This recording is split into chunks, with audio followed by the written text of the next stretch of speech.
Cuando abrigamos una ofensa, no logramos ver nuestras propias fallas de carácter, porque la culpa se transfiere a otra persona. La trampa de Satanás. Audiolibro de John Bevere. Su respuesta determinará su futuro. La trampa de Satanás.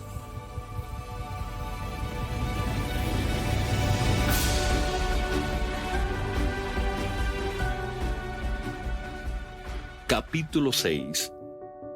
Huir de la realidad. Estas personas siempre están aprendiendo y nunca pueden llegar al conocimiento de la verdad. Segunda de Timoteo 3:7.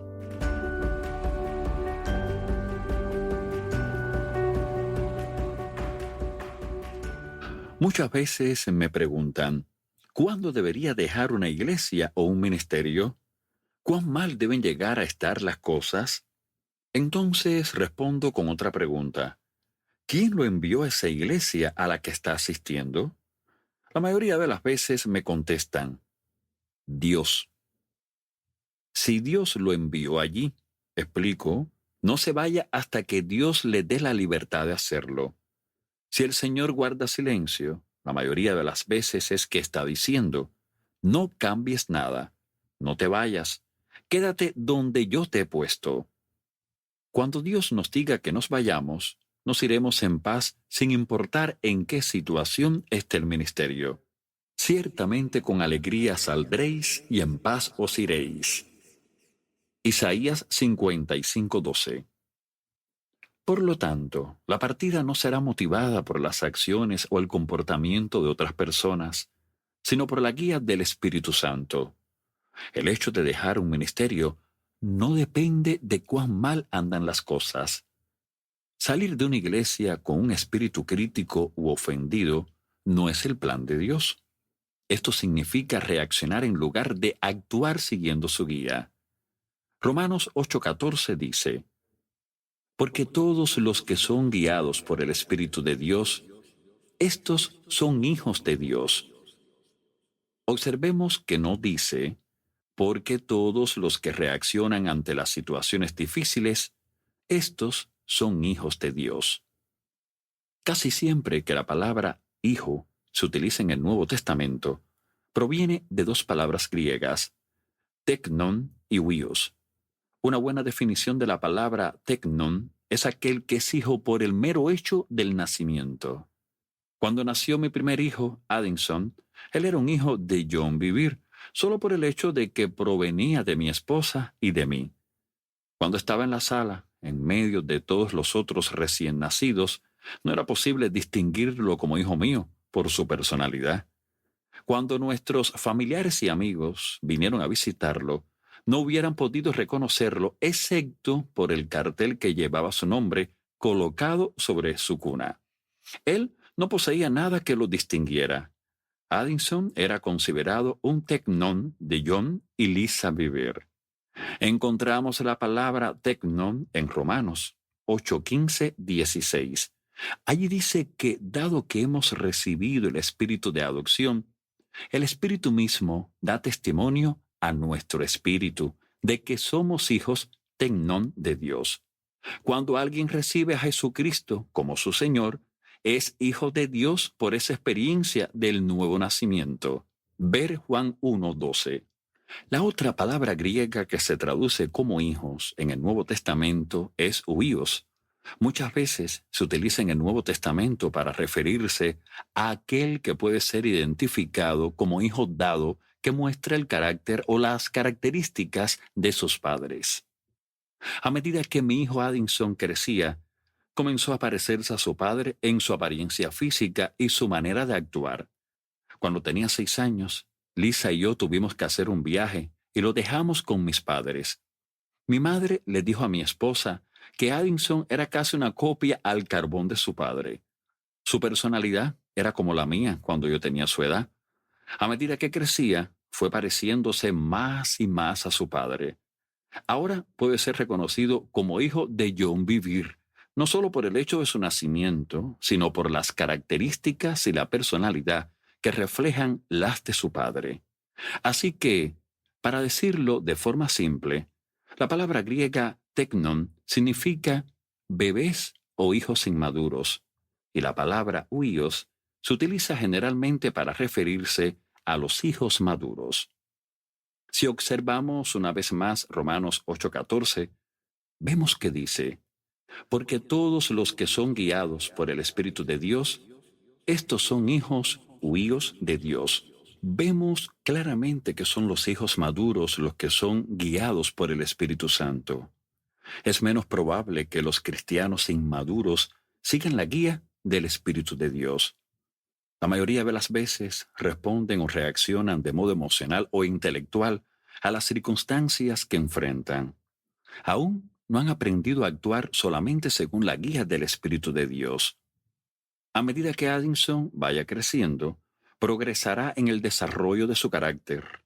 Mientras más maduro se vuelva, más responsabilidad le confiaré. No sería bueno que permanezca en la inmadurez. No es voluntad de Dios que siempre seamos bebés. Una forma en la que ha crecido el carácter de Addison es por medio de las circunstancias difíciles que ha debido enfrentar. Cuando comenzó a asistir a la escuela, se encontró con algunos bravucones. Escuché sobre algunas cosas que estos chicos malos estaban diciéndole y haciéndole a mi hijo, y me dieron ganas de ir y solucionar todo el asunto de una buena vez. Sin embargo, sabía que eso no era correcto. Mi intervención sería un obstáculo para el crecimiento de mi hijo. Así que mi esposa y yo continuamos aconsejándolo en casa, preparándolo para la persecución en la escuela. Addison creció en su carácter obedeciendo a nuestros consejos en medio de su sufrimiento. Esto es similar a lo que Dios hace con nosotros. La Biblia dice que, aunque era hijo, huíos, por lo que padeció, aprendió la obediencia. Hebreos 5:8. El crecimiento físico se produce en función del tiempo. Ningún niño de 2 años puede medir 1,80 metros. El crecimiento intelectual se da en función del aprendizaje. Y el crecimiento espiritual no se produce en función del tiempo ni del aprendizaje, sino de la obediencia. Ahora veamos lo que dice Pedro. Puesto que Cristo ha padecido por nosotros en la carne, vosotros también armaos del mismo pensamiento, pues quien ha padecido en la carne, terminó con el pecado. Primera de Pedro 4:1. Un hijo que obedece perfectamente a Dios es alguien que ha dejado de pecar. Es maduro. Elige los caminos de Dios, no los suyos propios.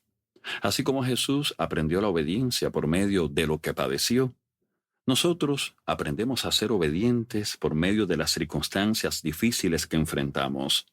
Cuando obedecemos a la palabra de Dios hablada por el Espíritu Santo, crecemos y maduramos en los tiempos de conflicto y sufrimiento. La clave no es nuestro conocimiento de las Escrituras. La obediencia es la clave. Ahora comprendemos una razón de por qué en las iglesias hay personas que son cristianas desde hace 20 años. Pueden citar versículos y capítulos de la Biblia, han oído 1000 sermones y leído muchos libros, pero aún siguen usando pañales espirituales. Cada vez que se enfrentan con una situación difícil, en lugar de responder siguiendo la guía del Espíritu de Dios, buscan protegerse a su manera. Son personas que siempre están aprendiendo y nunca pueden llegar al conocimiento de la verdad. Segunda de Timoteo 3:7. Nunca llegan al conocimiento de la verdad porque nunca la aplican. Si deseamos crecer y madurar, debemos permitir que la verdad se abra paso en nuestra vida. No es suficiente con darle nuestro consentimiento mental sin obedecerla. Aunque continuemos aprendiendo, nunca maduramos porque desobedecemos. Autoconservación. Una excusa común para la autoconservación por medio de la desobediencia es la ofensa. Hay un falso sentido de autoprotección en darle cabida a una ofensa. Es algo que evita que veamos nuestras propias fallas de carácter, porque la culpa se transfiere a otra persona. Nunca tenemos que enfrentarnos con nuestro rol, nuestra inmadurez o nuestro pecado, porque solo vemos las fallas de quien nos ofendió. De ese modo, la intención de Dios de desarrollar un carácter en nosotros por medio de esta oposición queda trunca. La persona ofendida evita el origen de la ofensa y finalmente huye, convirtiéndose en un vagabundo espiritual. Hace poco una mujer me contó sobre una amiga suya que había dejado una iglesia y comenzó a asistir a otra. Un día esta mujer invitó al pastor de su nueva iglesia a cenar. Durante la conversación, el pastor le preguntó por qué había dejado la primera iglesia. Ella le contó todos los problemas que tenían los líderes allí. El pastor la escuchó e intentó animarla. Por experiencia, sé que hubiera sido sabio que ese pastor, por medio de la palabra de Dios, le aconsejara ponerle fin a su dolor y su actitud crítica. Si fuera necesario, podría haberle sugerido que regresara a su anterior iglesia hasta que Dios la dejara ir en paz. Cuando Dios nos deja ir en paz, no tendremos que soportar la presión de justificar nuestra partida ante los demás. No estaremos bajo la presión de juzgar o dejar al descubierto de forma crítica los problemas que tenía la iglesia a la que asistíamos antes.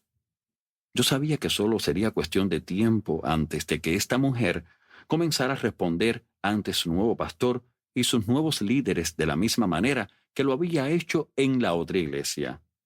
Cuando retenemos una ofensa en nuestro corazón, filtramos todo a través de ella. Hay una antigua parábola que se aplica a esta situación. En la época en que los primeros colonos se mudaban al oeste de los Estados Unidos, un hombre sabio se encontraba de pie en una colina en las afueras de una ciudad que recién estaba construyéndose. A medida que los colonos llegaban del este, la primera persona que encontraban antes de entrar a la nueva ciudad era este hombre.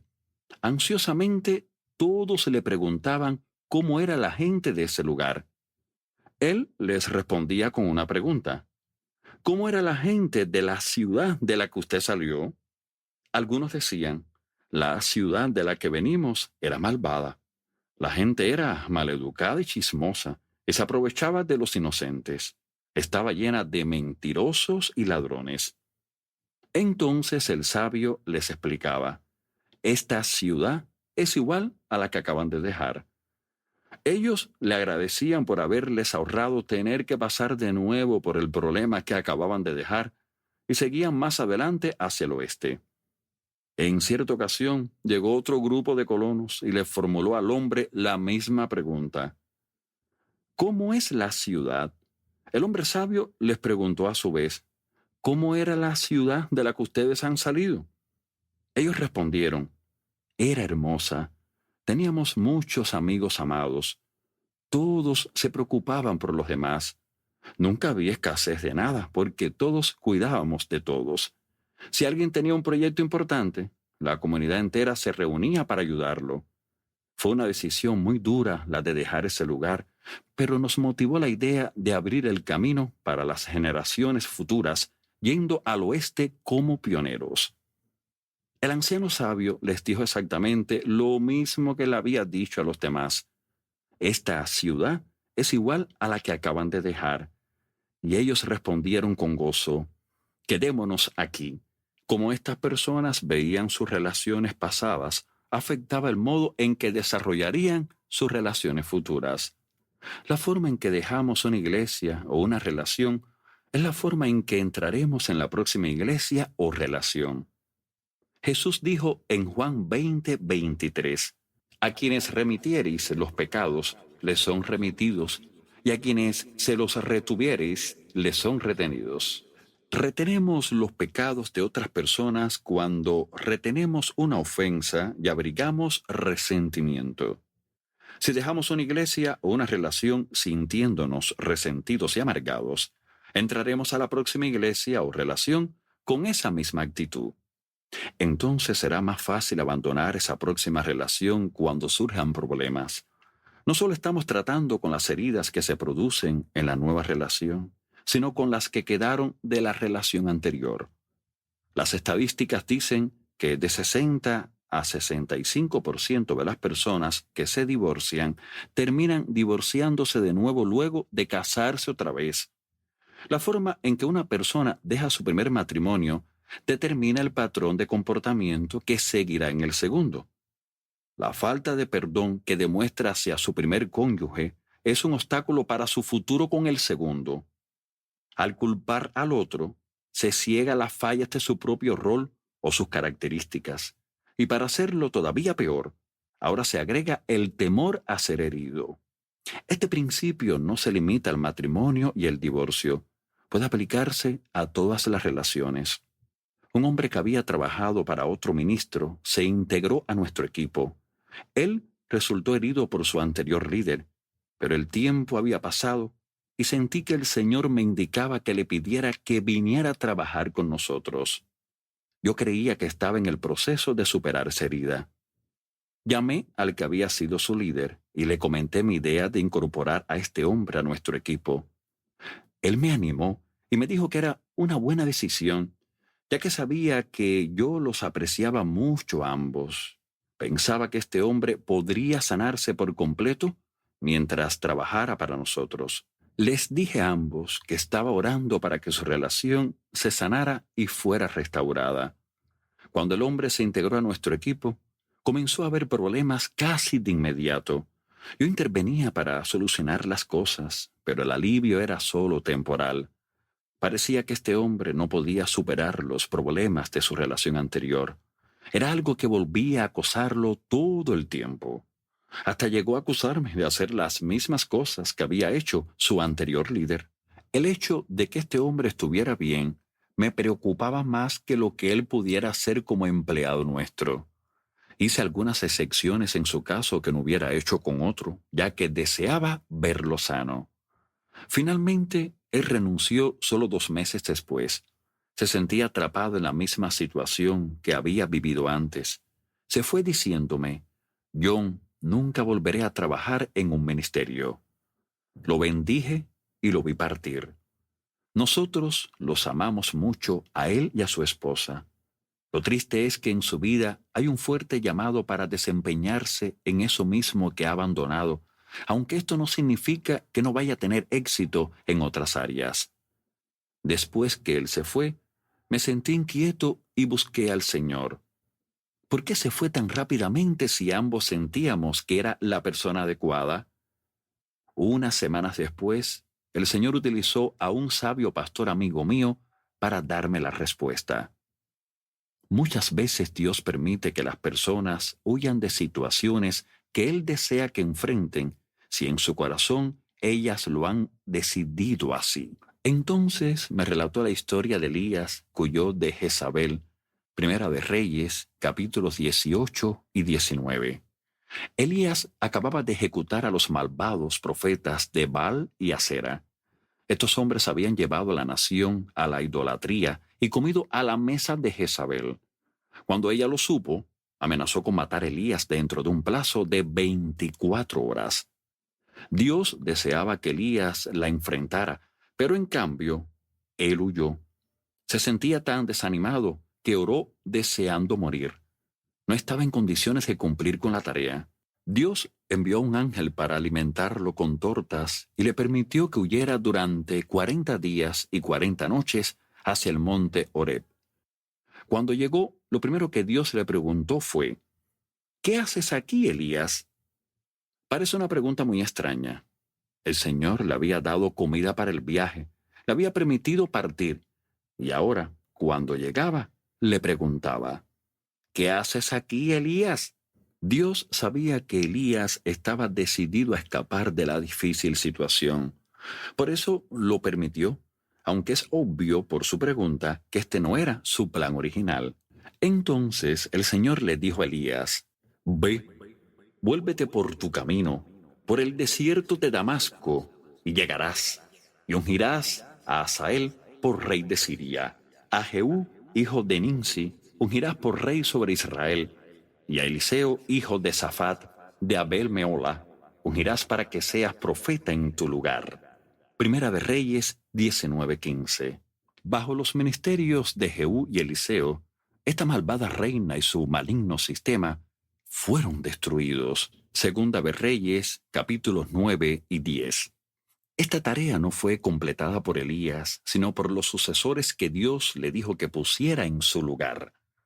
El pastor me dijo, si en lo profundo de nuestro corazón estamos totalmente decididos a no enfrentar situaciones difíciles, Dios nos librará de ellas, aunque no sea su perfecta voluntad. Luego recordé un incidente en Números 22 que ilustra este mismo principio. Balaam deseaba maldecir a Israel porque eso le daría una gran ganancia personal. La primera vez le preguntó al Señor si le permitía ir, y Dios le mostró que su voluntad era que no fuera. Cuando los príncipes de Moab regresaron con más dinero y honores, Balaam fue a consultar a Dios de nuevo. Es ridículo pensar que Dios cambiaría su forma de pensar porque Balaam fuera a recibir más dinero y honores. Sin embargo, esta vez Dios le dijo que fuera con ellos. ¿Por qué entonces cambió Dios de parecer? La respuesta es que Dios no cambió de idea. Balaam estaba tan decidido a ir que Dios se lo permitió. Por eso su ira se encendió contra Balaam cuando lo hizo. Podemos continuar molestando al Señor con respecto a algo para lo que Él ya nos ha mostrado cuál es su voluntad. Entonces Él nos permitirá hacer lo que deseamos, aunque sea en contra de su plan original, aun cuando vaya en contra de lo que es mejor para nosotros. Muchas veces el plan de Dios nos hace enfrentar heridas y actitudes que no deseamos enfrentar. Sin embargo, cuando huimos, nos alejamos justamente de aquello que podría fortalecer nuestras vidas. Negarnos a tratar con una ofensa no nos ayudará a deshacernos del problema. Solo nos dará un alivio temporal. La raíz del problema sigue intacta. Mi experiencia con el joven que contraté también me enseñó una lección referente a las ofensas y las relaciones. Es imposible establecer una relación sana con una persona que ha dejado otra relación sintiéndose amargada y ofendida. Es necesario que haya sanidad. Aunque este hombre decía que había perdonado a su anterior líder, no lo había olvidado. El amor olvida las maldades cometidas para que haya esperanza en el futuro. Si en realidad hemos superado una ofensa, buscaremos con diligencia hacer las paces. Puede que no sea de inmediato, pero en nuestros corazones buscaremos la oportunidad para que se produzca la restauración. Un amigo muy sabio me dijo luego, hay un proverbio antiguo que dice, el que se quema con leche ve una vaca y llora. ¿Cuántas personas se pierden hoy el alimento de la leche fresca porque una vez se quemaron y no han podido olvidar? Jesús desea sanar nuestras heridas. No obstante, muchas veces no le permitimos hacerlo porque no es la senda más fácil a seguir. Este es el camino de la humildad y la negación de nosotros mismos que nos lleva a la sanidad y la madurez espiritual. Es la decisión de que el bienestar de otra persona es más importante que el nuestro, aun cuando esa persona nos haya provocado gran dolor. Los orgullosos no pueden recorrer esa senda, sino solo aquellos que desean la paz aunque les cueste el rechazo. Es un camino que lleva a la humillación y a rebajarse uno mismo. Es el camino que lleva la vida.